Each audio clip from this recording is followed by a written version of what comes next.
Well, I'm here with Gordon Wagner, Chief Head of Design at Daimler. Was that correct? Chief Design Officer. That was almost correct.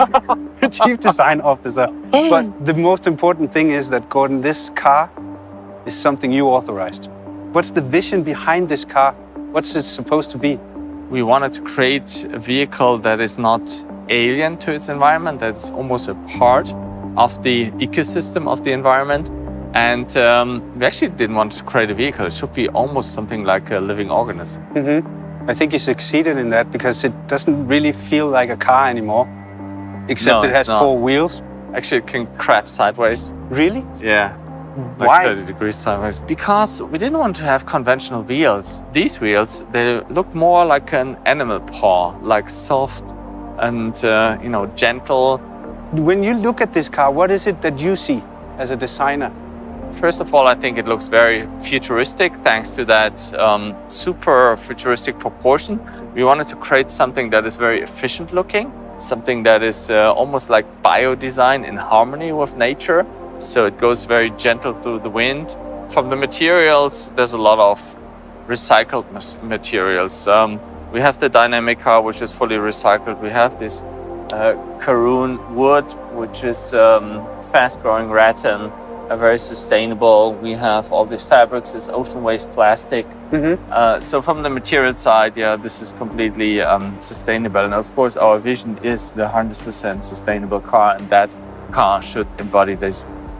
Should we sit inside? Yeah, let's do that. You want to go on the other side? Yeah, sure. So actually the first moment is that wake-up moment when you enter the car and the car wakes up.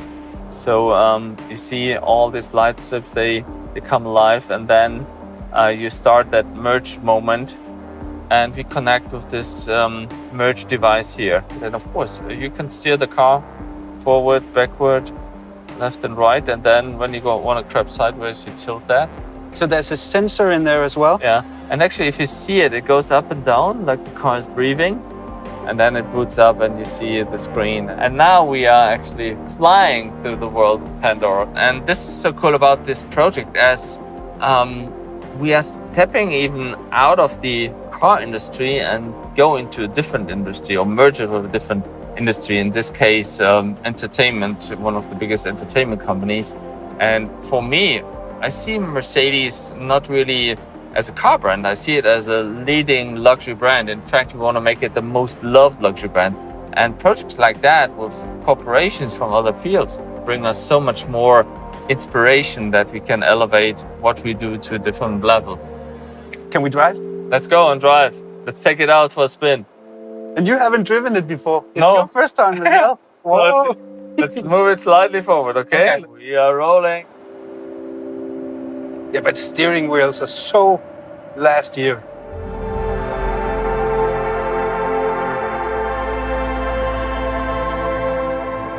So we can try crabbing mode a little bit. Whoa! So now the cool thing is, the co-driver can take over.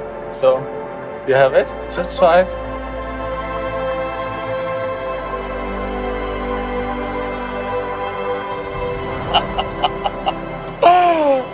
Oh, this is so cool.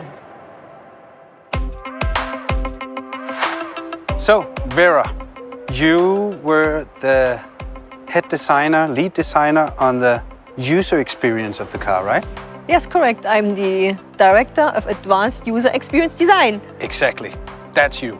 So when I saw it the first time I saw it, and I went over to it, and I had this feeling that it was trying to communicate with me, with the flaps and the lights and all. So that was your department. Correct. So everything what you see and hear, we did. So when I get into my 2020 Mercedes, there's a lot of linguatronic. You can talk with the car. Yes. This one, you don't talk with it. No, here we don't talk with it. Yes, it's imagine once you talk with a car, it's more issue and command. We want to reduce this idea and say, hey, this element is more like a skin of ourselves, like a digital membrane of ourselves, which influence us and can provide us an amplify experience to our outside world. We have a more dialogue-based system, and of course, machine learning already can do a lot of things, but we are trying to really that this living organism is starting approaching the human and not we as a human approaching the machine, which is very different. Should we Be go connected. inside? Yes, let's do it. You want to sit in the... Which way? I don't care. Both is fine. We can steer the car from both sides. True. I'll take the other one. Cool. You go in there.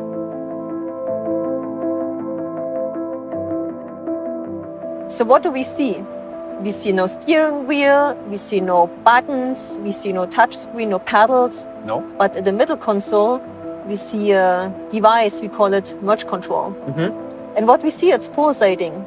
And once you want to connect with the machine, we put down our hand. What happens in my seat? And you feel the vibration in the seat of the exciters. You feel the heartbeat, it's my heartbeat now. And now we are connected to the system. So normally you as a human, you approach the car. So you steer the steering wheel, you touch a screen, you issue a command. But we did it very differently in the Vision AVTR. In the Vision AVTR, you lift your hand and icons are projected onto your skin. I'm not touching the display anymore or pushing a button. No. But what I do is I raise my hand. You can do the same thing on your side. And then I move left and right and you see that icons are projected onto my skin, onto my palm. So all your senses are triggered, not only the visual one, but also the haptic one and the acoustic one. And then let's go to Pandora.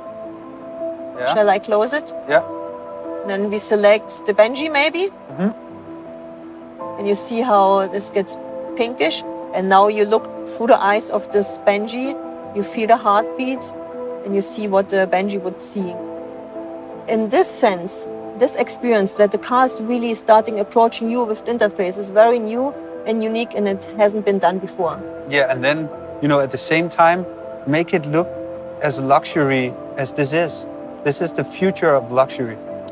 I think you see how the exterior, the interior design, and the UX design here come together as a one whole art piece almost. When you as a department think of stuff like this, then of course everything you think of isn't possible. So you have to have a meeting with somebody in a technical department that actually tells you whether this is possible or not.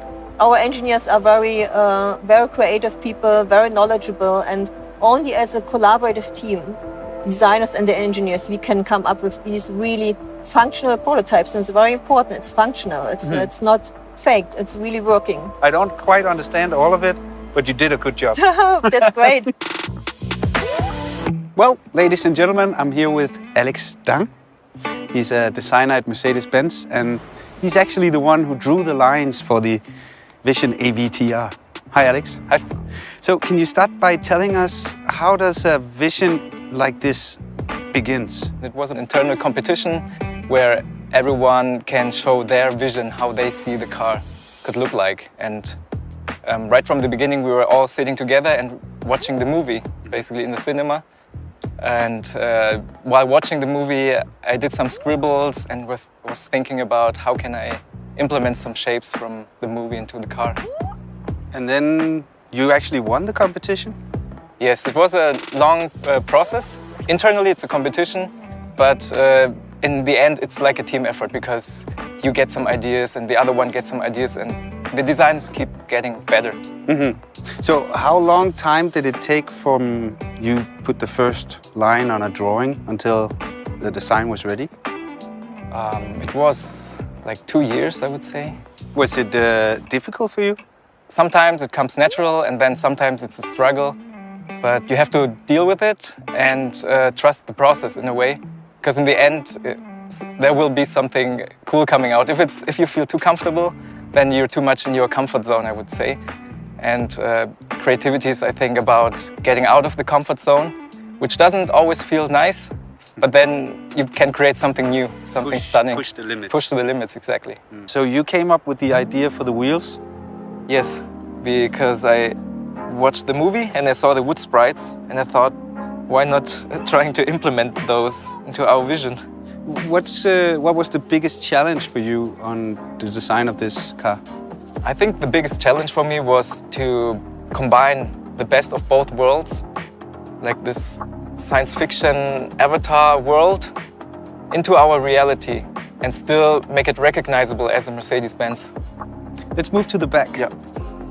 Because of these flaps, that makes the car come alive. What's the story with these? We have 33 flaps, and the main functions are aerodynamics, communication, and also the expression. Because the aerodynamics, the main idea to change a lot of surfaces, to change the aerodynamics in a way that you want to have it or you need it. And the second is the communication aspect. You're sitting in the car, driving it. You can show, the first time, you can show your intentions to the outside, whether you're accelerating, you're braking, or you turn. So everything will be manifested to the outside through the omnidirectional flaps. And the third is, because it's an artificial intelligence, it's like a living object.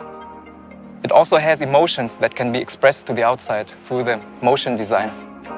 What do you think it drives like? I think it would drive like something that you've never been experiencing before.